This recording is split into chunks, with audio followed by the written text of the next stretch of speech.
Am I the a-hole for refusing to have anything to do with my cheating dad or the baby he made while cheating? Last year, my mom found out my dad was cheating on her with his friend's sister, and the friend's sister was pregnant. I, 20 male, was in college and found out about it after mom had kicked him out and filed for divorce. My dad has not accepted the end of his marriage to mom, and even now that the divorce is final, he's still trying to convince her to take him back. Between finding out and hearing from both of my parents, I knew I was done with dad after that. I told him he was disgusting and that he needed to not contact me. I blocked his number and carried on with my life without him. Even when I heard the baby was born, I didn't have a change of heart. This didn't change when I was told dad had custody of the baby either, and the baby's mom was out of the equation. A big part of this was because my dad was really trying to harass my mom into taking him back, and he even showed up with a baby at her job and her house and tried to say that we could all be a family again, only with an extra kid. I hated dad for doing that to her, and she was stressed. My dad never used social media before, so I didn't have him blocked, but a few weeks ago I did block his new account when he reached out to ask me to have a relationship with him and the baby. I replied with F off before blocking him, but then he suddenly had 2 more accounts, and on the last one, he was like, "Please, I love you and we're still family, blah blah blah." He said we needed each other, and it didn't look like mom would take him back. I told him he didn't deserve it, and why would she want to raise his kid with someone else? And why would I want to know his kid with someone else? I told him he needs to accept that he lost me, and there's no changing that, because to do that, he would need to go back and not cheat. Then I blocked the final account.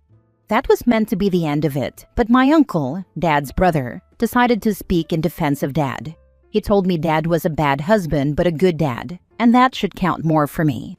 He told me whether I like it or not, I have a little half-sister now and need to think about being in her life.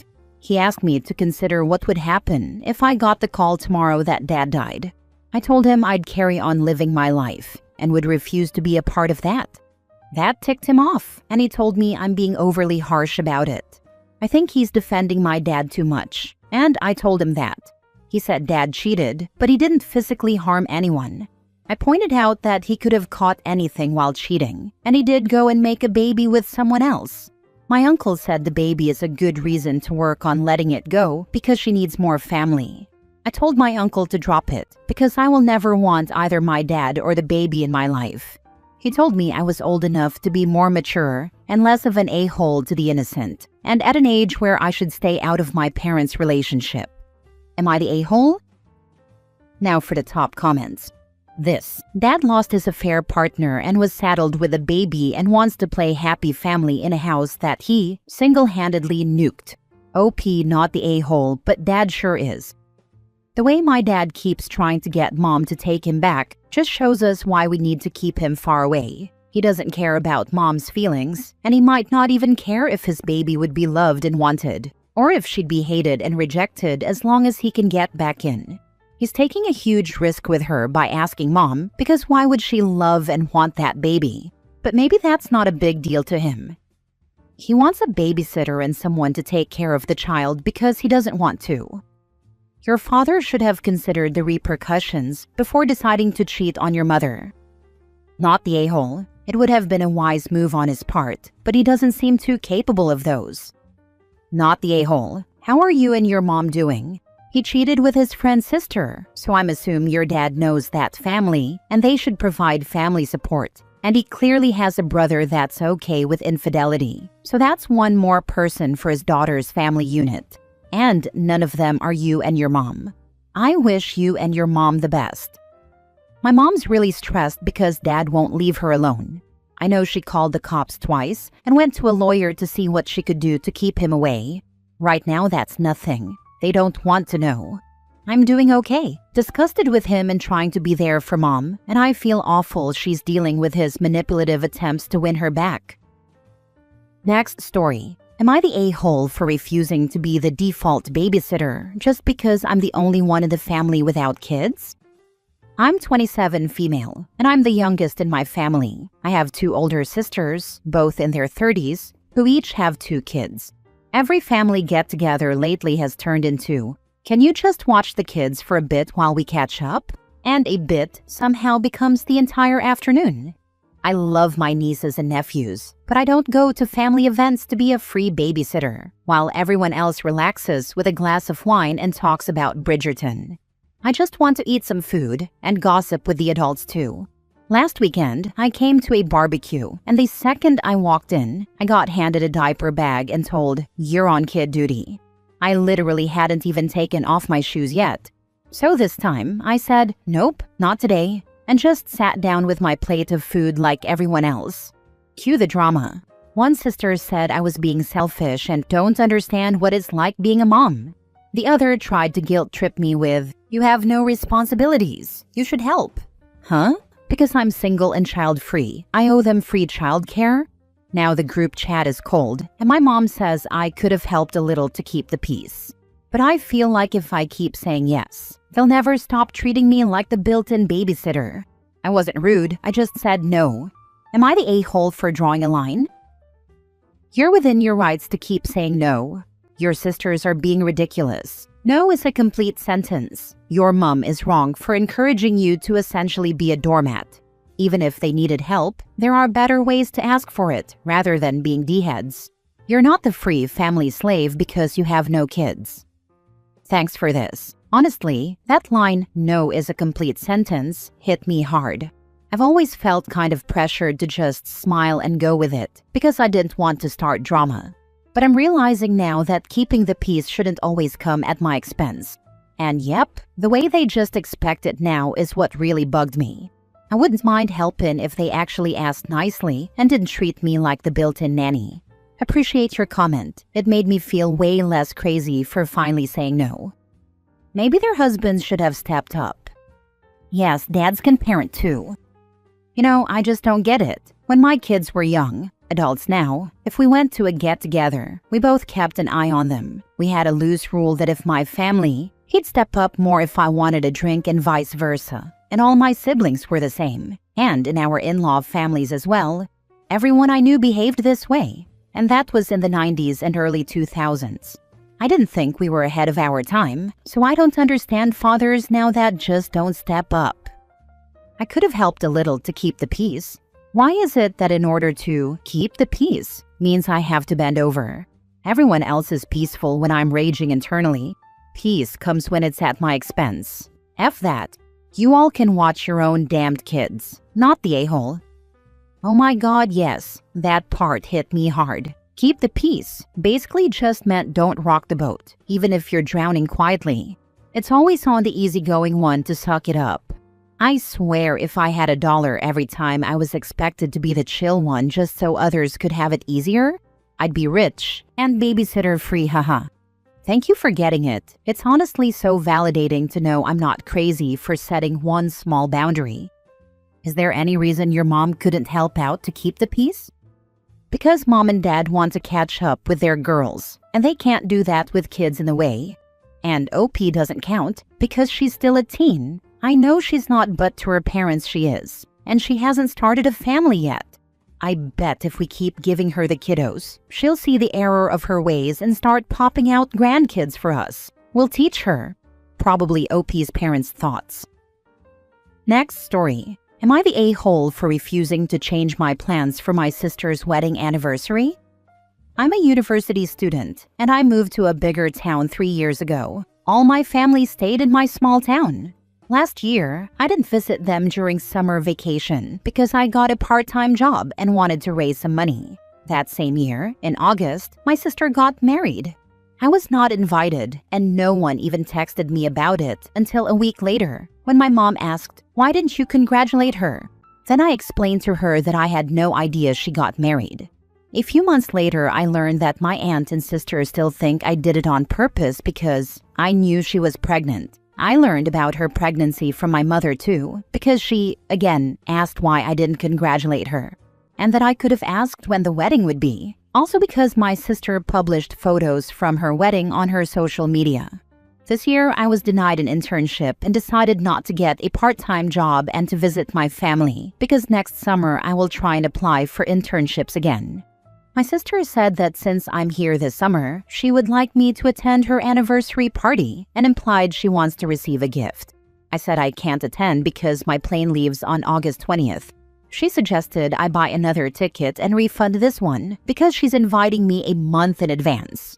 And I was supposed to be considerate of her wedding anniversary when I bought my tickets. My attempt to explain that I already have other plans after August 20th with my friends, and that I bought tickets for those dates for a reason, fell on deaf ears. Now she's telling everyone that I bought tickets before her anniversary on purpose just to avoid attending and congratulating her, just like I did last year with her delivery date and wedding, all of which I learned about from my mother weeks after they actually took place. Now for the comments. Not the a-hole. How are you supposed to attend an event no one tells you about? Now they are spreading lies about you. Ignore them all. Go have fun with your friends. I would consider the sister as an enemy at this point. After all, she is going around setting the OP up in order to make false accusations. I suspect she has some underlying perceived hang-up about OP. Not the a-hole. If someone doesn't invite you to an event, they, and their relatives, shouldn't comment on the fact you don't attend. I had a relative who did exactly that to me. It was such a shame that you didn't attend daughter's wedding. So few people from your side did. I just replied, puzzled but not offended or angry. But I wasn't invited. End of story. You can also have previous plans even if you are invited. You can tell your sister and anyone who repeats her complaints to you that, unfortunately, you had previous plans that could not be changed. Don't argue or debate the point. Just move on. Years ago, Uncle had party for cousins that my sibling and I found out about. When we saw everyone, including our step-sibling, tagged in photos on social media. It came up when I ran into one of them a few months later, and I flatly said I had no idea about it beyond seeing photos. Apparently, Bio Dad told everyone he invited us and that we couldn't be bothered to attend. Cousin's mom has made it a point to keep us in the loop ever since that event. Not the a-hole. I firmly think that wedding anniversaries are between the couple, even big ones. They are not public celebrations where everyone needs to be in attendance. There is something really classless about asking other people to show up to celebrate your relationship. Last story. Am I the a-hole for not making sure my niece got on the plane home? My cousin's wedding was yesterday. Early this morning, we all left on our flights back home. Several of us had the same flights back. We had standby seats though, so we had to wait to the end to board. We also had one layover. We all got on the first flight no problem. Second flight everyone got on, except my sister's daughter Rachel, 18 female. We didn't find out until we all got off the flight that she didn't get on, and there were a bunch of texts from her saying she didn't know what to do. So her parents were all trying to figure out what to do, but the next flight in isn't until tomorrow, and they can't get her a hotel room because they require someone older to check in. So she's stuck alone in the airport terminal until the next flight. My sister, Rachel's mom, and dad think it's my fault because I was the last one called to board the plane. They think that I should have gone up and offered to let her have my seat first since she's basically still a kid and hasn't traveled on her own before. To be honest, I didn't even notice her there or who was left because I wasn't feeling great because I was hungover from the wedding. So I had my eyes closed the whole time and was just listening for my name and not really paying attention to who else had already been called. They all knew I was feeling bad too because they were making fun of me for it earlier. Still, they think I should have noticed that Rachel was still sitting there alone. But at the time, I just wanted to quickly get to my seat so I could sit down and close my eyes. Also, they're mad because they think that I had even confirmed that Rachel got on because when I passed by my sister and nephew's aisle, she asked, "All good?" and I gave her a thumbs up. I thought she was just asking if I was feeling okay, not asking if Rachel also got on. I kind of wonder why I ended up being the one responsible for her just because I was the last one there, which I asked them about because any of them could have asked if Rachel could take their seat first, but they said no because they all had work the next day while I didn't. Kevin's parents should know better, not the a-hole. Her parents were on the plane, and they didn't make sure she was, and they are looking for somewhere to point an accusing finger, not the a-hole. Her mom, my sister, wasn't boarded first with her underage children. Her dad, brother-in-law, didn't travel for the wedding. My other sister and cousin were also on the flight, though. Her mom left her there and did not tell you to look after her. She's just trying to pass the blame. Exactly, mom is responsible for her own kids. If her name gets called first and she has to take the younger kids to board, she walks with her 18-year-old daughter over to OP and explains the situation. Seriously, 18-year-olds should have been coached on what to do if we're separated, since they all had standby seats. Or, mom gives her seat to the 18-year-old. The minor children are the 18-year-old's siblings, correct? 18 is an adult. She can accompany the minors, especially since there are other relatives on the plane who can assist the 18-year-old at the arrival airport.